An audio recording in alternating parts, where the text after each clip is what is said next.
Guys, a little bit of fun trivia. This week, back in 2007, Steve Jobs actually introduced the very first iPhone. We think what we've done is to reinvent the phone and completely change what your expectations are going to be for what you can carry in your pocket. And since that time, Apple has sold more than 2.2 billion iPhones since 2007. There's a lot of reports of long lines for people to get the most updated version when released. Some people actually upgrading every single year. I'm on more like the 5-year track or whenever my software becomes outdated myself. Yep. My mom, because I know because she's still on my phone plan, she's got an iPhone 7 still and just refuses to give it up. But, while not as sexy or flashy as an iPhone 14 Pro Max, a lot of adults have been living for years without updating their estate or legacy plan. Let's talk about this. Can you explain why having a plan in place for when you pass and having it updated is just as important as having the latest technology? Well, it definitely creates a disaster if you don't have proper estate plans in place from the get-go. You can't change things after the fact.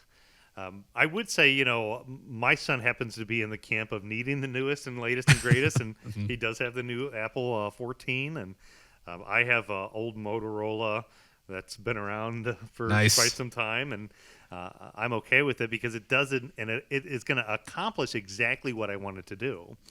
So first of all, anybody that's listening, when you think about estate plans, what I'm talking about is a will, a trust, a healthcare, a financial, a general power of attorney, living will. There's kind of a package associated with what's involved in that. And, there's online services that can get that done for you. There's local attorneys that you can sit down and have that done with. And the most important thing is to get it done. To just get it in writing and make sure that you have it put together. So if you haven't done that, I would just, again, kind of kick you in the butt, so to say, part of my 2023 resolutions is to check that off the box. And you're doing that because you love the people that are in your family. You love the people that you care about. Because if you don't have an estate plan in place, the state of Ohio has one for you. And it oftentimes involves probate, public information, a lot of time waste, a lot of cost. It just becomes a disaster. And it doesn't include your wishes. The state plan does not include your wishes, and that's for sure. It seems like everybody comes out with these New Year's resolutions, and it's funny how many people don't keep New Year, New Me? New Year, New Me, right? And it seems like a lot of things are cyclical. So I run into this a lot, meeting with clients. Oh yeah, you know what? One of the things we're going to get done this year is to get our estate plan updated. I can tell you as dealing with a few estates that I've had to on a personal note, it is so much easier for the survivors and the loved ones to have something put in place. Even if it hasn't been changed, but at least have something put in place. Now, obviously, when my dad passed away, it's hard to believe, but it's been over a year now. We had to make some changes to my mom's estate plan because Dad's no longer part of the picture. So we went through and updated and made some changes. Anybody that might have a loved one, maybe unfortunately you've had a child pass away that may have been a primary beneficiary or something like that. Mm-hmm. You want to make sure that you update your estate plan. Like you said, and kind of push you a little bit, kick you in the butt a little bit, and say, hey, let's get this thing put on the schedule for this year to make sure we get it taken care of. It's just a way to protect your legacy and make sure that your wishes are carried out. Yeah. And so, I would agree. 3 times when I think it makes sense to have your estate plan updated.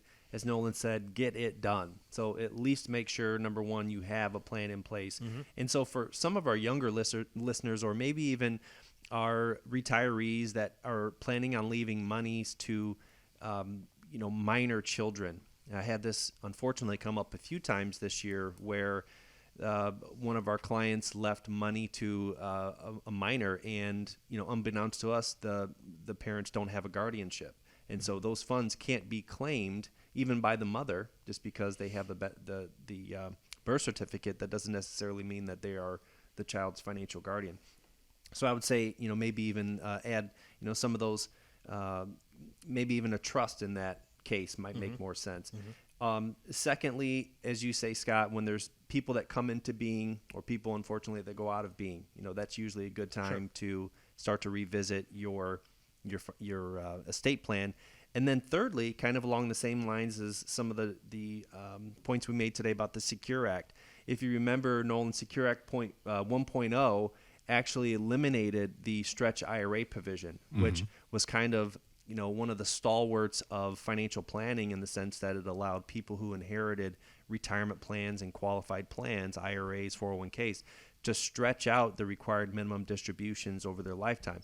And by having that ability, many clients and investors elected not to make their trust the beneficiaries and instead making a physical person with a life expectancy the beneficiary. And so having said that, after the 1.0 Secure Act was passed, that stretch provision being eliminated changed a lot of the financial planning, a lot of the estate planning documents, or required that some beneficiary designations be changed. And so that also, anytime there's any major legislation affecting your retirement plans, I think is a great time to revisit your estate plan. So Nolan, when you say like the question, how often should you update your estate plan?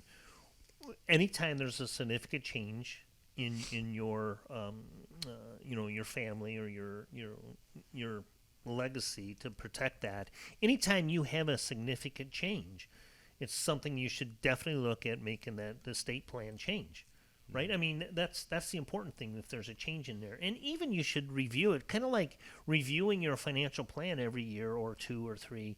You should also do this every couple of years too, to make sure that there haven't been changes that are going to directly impact your wishes you had a year or 2 ago. Right. From somebody who's been in the business, well over 20 years, another observation that I would say is that people think they got it done because they have estate plans put in place. They don't understand that these are the areas that kind of overlap each other. So first and foremost, what I would say is that the three of us were not attorneys. You should always seek the advice of a qualified attorney, before making important legal decisions. But, just because you have a will doesn't mean that's where your life insurance is going to go to, or it doesn't mean that's where your annuity goes to. Things like IRAs and retirement accounts, they have named beneficiaries on them. So I had met together with somebody here recently, and, I noticed that they didn't have a secondary contingent beneficiary. And so something bad happened or the two people passed away, the life insurance could be probatable in that situation. Could be a big waste of money, could be a waste of time, could be a waste of issues. And so what Scott and I did is we sat down and we created this ultimate estate planning checklist. And what we did is we took our combined 50 years of experience and tried to put all of the things that we've seen happen over the years, such as the beneficiary mistakes. Where do you keep important documents? Who are the key contacts to put in place? We put all of this stuff together for you. And so if you're wondering, is this something I need to look at? I'd say the first step is give us a call, get a copy of the Ultimate Estate Planning Checklist, and we can give you that, and that would help give you some information to know what are the things that you need to update. And if you need some direction, we can give you some guidance and get together and be more than happy to talk with your estate planning attorney and help lead you down the right path. Just like with upgrading new phones, it's not something you necessarily have to do every single year, every single cycle, but it is something that you want to revisit now and then and make sure that it is still the best thing for you going forward. And the team at America's Retirement Headquarters can help you with that, help you look at the pros and cons with the Ultimate Estate Planning Checklist to obtain a copy and to begin the process. Give a call, 419-794-3030. Once again, that's 419-794-3030. Online, americasretirementheadquarters.com or arhq.com. Don't forget, if you missed previous editions of the show, you can always check them out via podcast. Just search for America's Retirement Headquarters wherever you get your podcasts. And we want to thank you so much for joining us this week, spending part of your weekend with us here on the show. Please have a great week ahead of you. Be safe out there. Gentlemen, as always, grateful for the time. And as we wrap up, I want to leave you with the final word. Yeah, great quote this week. It is better to live rich than to die rich. So have a great week, folks. Just remember, when you think retirement, think America's Retirement Headquarters, home of the Retirement Guys formula, and America's Medicare Associates.